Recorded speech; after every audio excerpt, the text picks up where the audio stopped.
বুঝা ভাই তাড়াতাড়ি চলেন। শুনেন, আপনি নিয়ে যেতেছি আমার বাড়িতে। এর আগেও মেলা কত সাপ নিয়ে গেছি, কেউ সাপ ধরে পারে নাই। ওই সাপ খালি আমার মুরগির ডিম একবারে খাই আসা দাও যায়, আমরা একটু খেতে পারি না। কিন্তু আপনি তো নিয়ে যেতেছি মশাই, বুঝছেন? আপনি তো দিয়া সাইজ ভাই দিয়া তো মনে হচ্ছে না যে আপনি সাপ ধরে পারবেন। কথা বলেন, আমি কি জন্মের কথা বলেছি নাকি? আমার 14 গোষ্ঠী সাপুরিয়া। আমি জন্মগত বাপ দাদা দাদা দাদি মানে 14 গোষ্ঠী সাপুরিয়া ছিল। এই জন্মসূত্রে আমি সাপুরিয়া হচ্ছি। আমি চিঙ্কু সাপুরিয়া। এমনকি সাপ তো ধরা দূরে থাক, সাপ ধরে নিজের আত্মীয় সাপের দাঁত আমি চিনাই নেই। চলেন দেখি, এই মাঠেই পরিচয় পাওয়া যাবে না। আপনি সাপুরিয়া বাড়ি কোন নিয়ে নন, সাপের কাল্লা ধরে নিয়ে আসবো আমি। আসেন। আচ্ছা সাপুরিয়া, এটা আমার বাড়ি বলতে, এটা তো মঙ্গল চাচার বাড়ি। আমার বাড়ি এখন 1 কিলোমিটার থাকে। ওই আমি 1 কিলোমিটার আগে থেকেই সাপের বন্ধু ভাই। আয় তুই। এই খোপ, সেই খোপ থেকে আমাকে একটু ডিমও খেতে না সাপুরিয়া। আজকে আমাকে সাপ ধরে দিয়ে যাবেন, যত টাকা আমি দেব।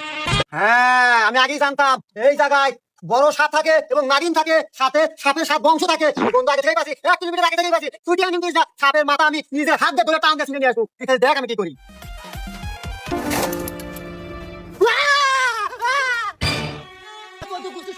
আমি জন্মগত বাপ দাদা দাদা দাদি মানে 14 গোষ্ঠী সাপুরিয়া ছিল।